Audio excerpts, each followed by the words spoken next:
Month, and we're going to go into Joshua chapter 7, verse 2, 3, and 4. And I want to read that to you and then tell you about what we're going to be talking about. Joshua chapter 7, verse 2, 3, and 4 says, "Now Joshua sent men from Jericho to Ai, which was near Bethaven, east of Bethel, and said to them, 'Go up and spy out the land.' So the men went up and spied out Ai. They returned to Joshua and said, 'Do not let all the people go up. Only 2,000 or 3,000 men need to go up to Ai. Do not make all the people toil up there, for they are few.' So about 3,000 men from the people went up there, and they fled from the men of Ai." Today, I want to talk to you and make sure that we understand that it's much higher than you think. It's much higher than you think. Here Joshua is, and he's about to send men up there and go attack Ai and think that he can just go ahead and go to battle against Ai. And he come to the realization, because they were fleeing from the men of Ai when they just got through saying that it's small and it's not a big deal, but they were going to find out that it was much higher than they thought. My wife, Kanika, is the penny pincher in our family.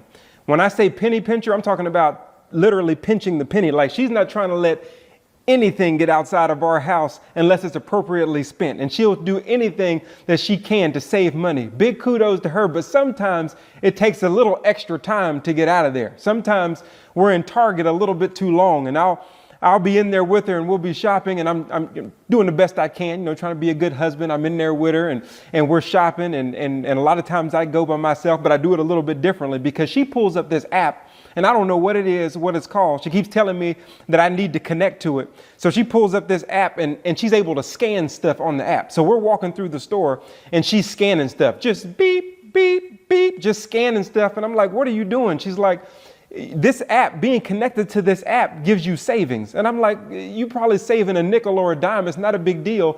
Let's go." Like, it's taking some time. Sometimes I even have to tell her, "Hey, close your eyes as we head out the store so that you don't stop and see anything else," because she'll walk through the store. I'll guide her with her eyes closed, but then she'll open her left eye and veer off to the left. Beep, beep, beep. And she starts scanning stuff again. And I'm like, "Lord, if we don't get out of this store," because I'm thinking about time, she's thinking about the dime. And finally, we get up to the cash register, and she knows that I'm a little frustrated, that I'm a little heated on the inside because she's running around with this app, just scanning stuff all over the store, just scanning stuff. And we finally get up to the front, and we get to the cash register, and they're scanning things one thing at a time. Beep. And then she looks at me and she says, "Look, babe, we saved 50 cents. The next thing, beep, "Look, babe, 75. Beep, "Look, babe, we saved $1. I mean, she creates songs with it just to get under my skin. Beep, "Look, babe, 80 cents. Beep, "Look, babe, we saved $1. Like, she's making songs. And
I'm sitting there heated on the inside, like this little bitty savings that you're talking about right now. Who cares about that? Let's go. And we finally get in the car and get home, and she knows that I'm like, oh, we're finally home. Here she is connecting to this app and scanning the whole store to get these little bitty savings. And she said, I know you think that it's small, but what you need to realize is that little bitty savings adds up. And so she's telling me about how she saved $20 at the time we were just at the store. Then she tells me the week before I saved 30. The week before that, I saved 40. So she's talking to me, but I'm listening like a husband. I'm looking at her, but I'm kind of looking through her because I'm frustrated, and I'm thinking about who cares about the little savings that you're talking about right now. So I'm hearing her talk, but I'm not really listening. I need all the wives to look at your husbands right now, because I know y'all are thinking, yes, that's what you do. So look at them right now. But that's what I was doing with Kanika. That is, until she added all of it up. At the point that she added all of it up and she gave me the final number after so many months, she gave me that final number, and all of a sudden I zeroed back in and started looking at her. All of a sudden I could hear her again, because the number that she said was much higher than I thought. All of a sudden I'm talking about, now tell me about that app. I need to download that app. Whatever that app is, I need that app because I need to be connected to something that can take me higher than what I thought. Joshua here, if you notice, he lost connection.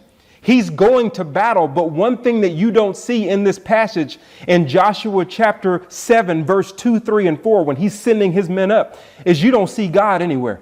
You don't see God anywhere in this passage when he's going into his battles.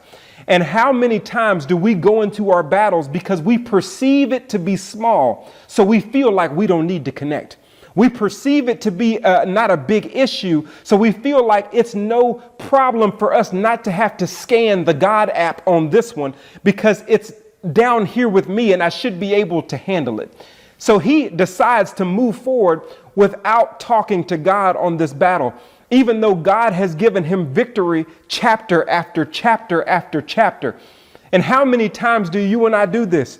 How many times do you and I go forward, put the God app in our pocket? Don't use it to scan this circumstance in our marriage. Don't use it to scan this circumstance in our business or finance. Scan this circumstance and what we're going through with forgiveness and relationships and all of these different things. We don't go to God. We don't use God. We don't go to his word. We don't depend on God, wait on God.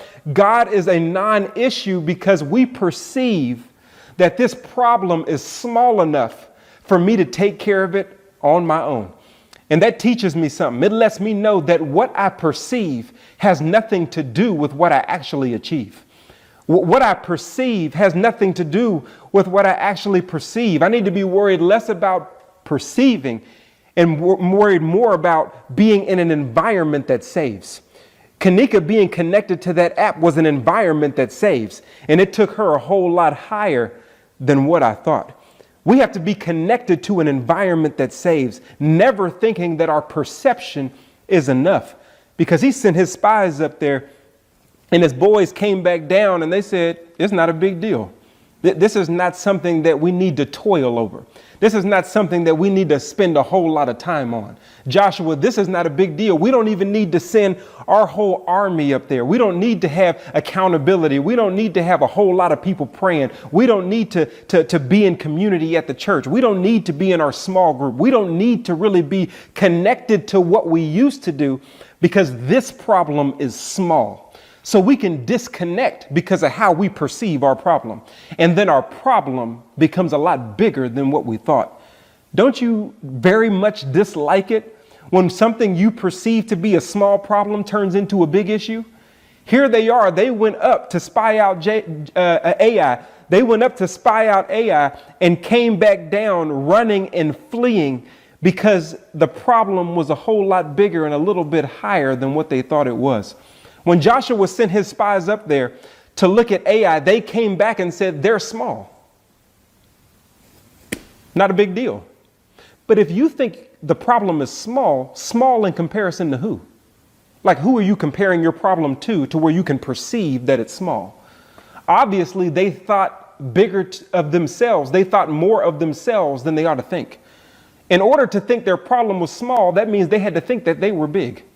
So they thought that yesterday's victories and all of the things that they had accomplished up to this point, and being able to defeat Jericho and being able to knock the walls down with a shout and being able to just blow trumpets and the walls come tumbling down, they thought that that former victory would carry over to this current problem.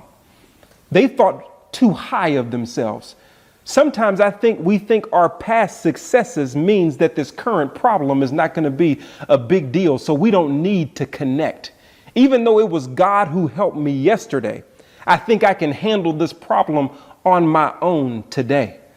So the spies told Joshua it is not a big deal, so we can leave God out. This reminds me of Numbers 13, where Moses sent up the spies, Joshua, Caleb, and the boys. They had a different report. Watch this. Their report was, they're too big. We're too small. They said, we are like grasshoppers in their sight. So they didn't connect to God and go forward and take the land that God told them to take, because their view was that problem's too big for me to move forward and do what God told me to do. In Joshua 7, their view was that problem's so small, we don't need God at all. Either way, they left God out. Let me tell you something about pride. Most people think pride is when I think high of myself. But pride is also when you think low of yourself. Pride is any time you are the subject or the object through which you decide to leave God on the sideline. Whenever God is on the sideline because you think too high of yourself, like they did in Joshua 7. But in Numbers 13, the spies thought too low of themselves. Either way, they left God out. And whenever God is left on the sideline, it's prideful because you're using yourself as the object by which you make the decision. And most people have pride wrong. They only look at the people who think high, not realizing that even if I down myself, even if I don't believe in myself, even if I'm using myself as the reason not to go forward, if I disconnect and don't scan the God app on what he's calling me to do or the battle that I'm facing, I'm just as prideful as the person who thinks high of themselves because I still use myself as the object to leave God marginalized and on the sideline. So that puts us all in a similar boat. This was prideful of Joshua to think that after scanning God, chapter after chapter after chapter, issue after issue after issue, that he could just leave God on the sideline because of his own perception. And a lot of us have gotten caught in that. I have even gotten caught in that. I remember a story where Moses got caught in that in Exodus chapter 3. Y'all remember the story in Exodus chapter 3. Moses was called by God, the burning bush, and God told him to go face Pharaoh and let my people go. And in Exodus chapter 3, verse 11, Moses says, who am I? He says, who am I that you would send me to go to Pharaoh? In other words, he said, am I? And then a few verses later, God says, I am. I want you to notice the difference here. Let me set this down on my leg because I want to make sure that you got this. Moses used himself to determine whether he could do what God told him to do, whether he can face the battle that God told him to face, whether he could face the situation that's at hand, because he was looking at the situation as so huge. Then he looked at himself and said, am I? And God said, I am. Most of us are looking at what God is calling us to do and looking at the battles that we're facing, and we're downing ourselves and we're saying, am I? And God is saying, no, you're not, but I am. I am that I am everything that you need. The only way you can do what you're called to do and fight the battles that you're called to fight and go forward the way that you're called to go forward is not because of am I, it's because of I am.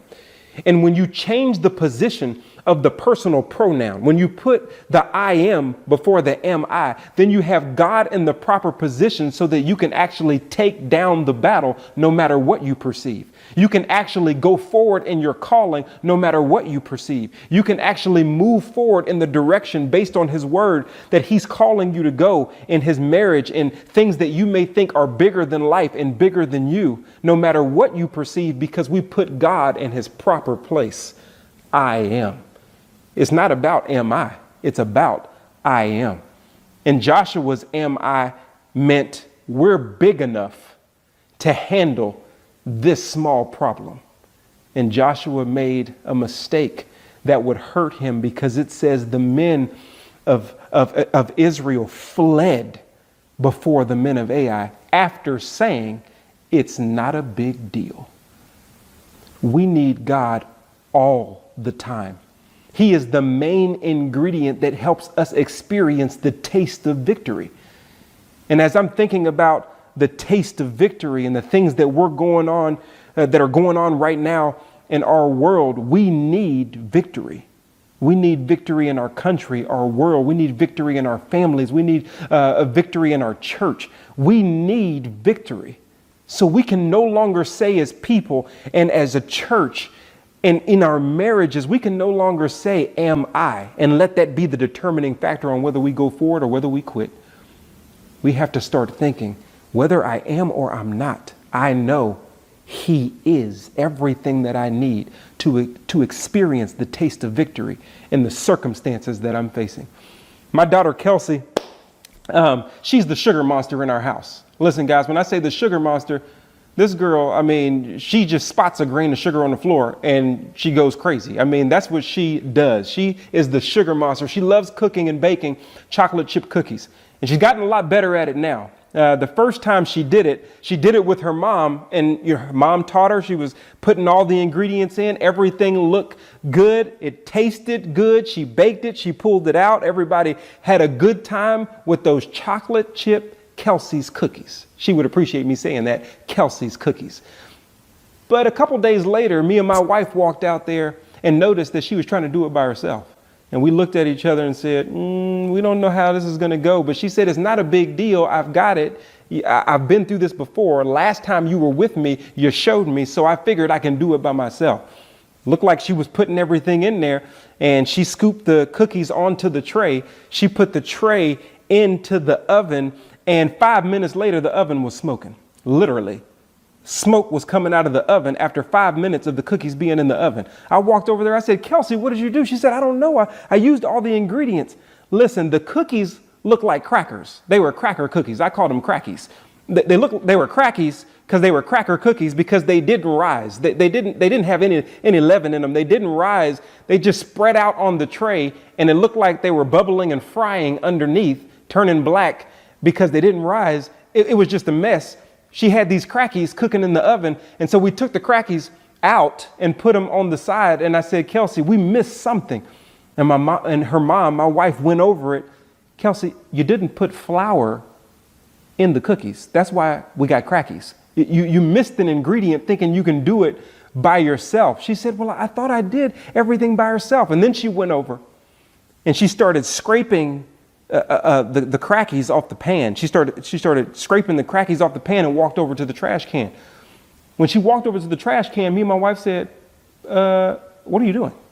Where are you going with that? She said, well, I'm throwing it away. Then me and my penny pinching saving wife, who saves on everything, we looked at each other and said, no, you're not going to throw it away. She said, what do you mean I'm not going to throw it away? What are we going to do with it then? You're going to eat it. You have to eat the crackies. You made it. You got to eat it. You decided to go forward without mom. You missed some ingredients in what you were trying to cook up. So we don't waste Ghirardelli chocolate chips. Like we don't waste 2 sticks of butter and granulated sugar. We don't waste stuff like that. So we had her eat the crackies that she made so that she can experience the taste, so that the next time she tries to cook those chocolate chip cookies, she doesn't miss the main ingredient. And the main ingredient wasn't the flour. The main ingredient was her mother. Because no matter what she's cooking, if she has her mother's going to make sure that she has all the ingredients necessary to cook up the taste of victory that she has in her head when she goes forward to make the dish. A lot of us are having to eat things that we cooked without God. A lot of us are having to taste defeat when victory's right there if we bring the main ingredient and scan the God app on that particular situation so that He can give us all the ingredients necessary. Why? Because I have a plan for you. It's mine, Joshua. You don't get to determine this. I get to determine this, and you can receive victory that I give you. I want to read something to you as we get ready to close, because Joshua is about to realize that this is much higher than he thinks. What is the word that you hear over and over as I read these 3 verses?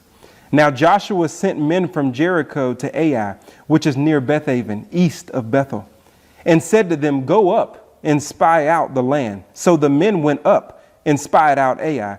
They returned to Joshua and said to him, do not let all the people go up.